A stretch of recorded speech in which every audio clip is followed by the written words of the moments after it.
bwana bibia Zuchu ameweza kuonekana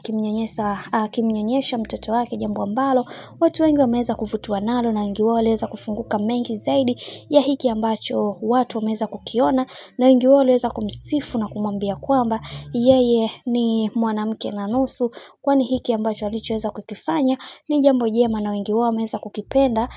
na kuweza kumwombea mengi zaidi katika maisha yake, kwa sababu ni mwanamke ambaye anajielewa na anajitambua pia, na wengi wao walitamani kuweza kuona akifanya mambo makubwa zaidi katika maisha yake, kwa sababu watu wengi wamekuwa wakimdhihaki na kumdharau kwa namna vile ambavyo wao wanajua, lakini kwa upande wake aliendelea kusimama imara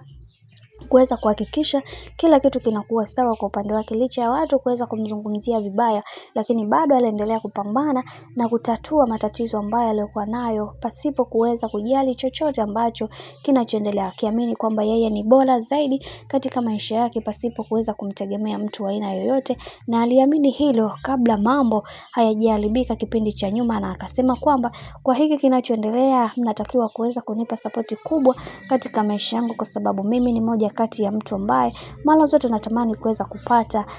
amani ya moyo wangu, na sio kuletewa kelele ambazo zisizokuwa na mbele wala nyuma. Bwana, mambo ndo kama hivyo ambavyo unavyozidi kuona mambo yanazidi kupamba moto, kwani kuna vitu vingi ambavyo vipo, na wengi wao walitamani kuweza kujua mengi zaidi juu ya haya ambayo yanayoendelea, lakini ndo kama hivyo mambo yanazidi kuwa mengi juu ya hiki ambacho kinachoendelea sasa. Wacha tuone mwisho wa haya yote itakuwaje. Mimi nina imani kwenye hili watu wengi watakuwa wamejifunza mengi, lakini yote ambayo yaliyoweza kutokea tumeweza kuona baadhi ya watu wengi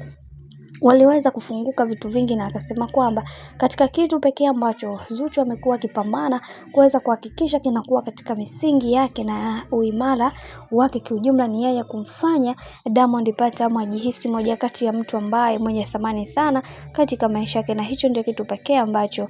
Zuchu anakijua na kukijali kutoka kwa bwana mkubwa Diamond Platnumz. Hivyo anapaswa kuweza kuendelea kupewa imani na kumfanya endelee kujihisi kwa yeye wa thamani katika maisha, licha ya watu kuweza kumuongelea vibaya, lakini bado aliendelea kusimama imara kuweza kuhakikisha kila kitu kinakuwa katika misingi na mikakati iliyo bora zaidi, kwa sababu kila mtu anatamani kuweza kupata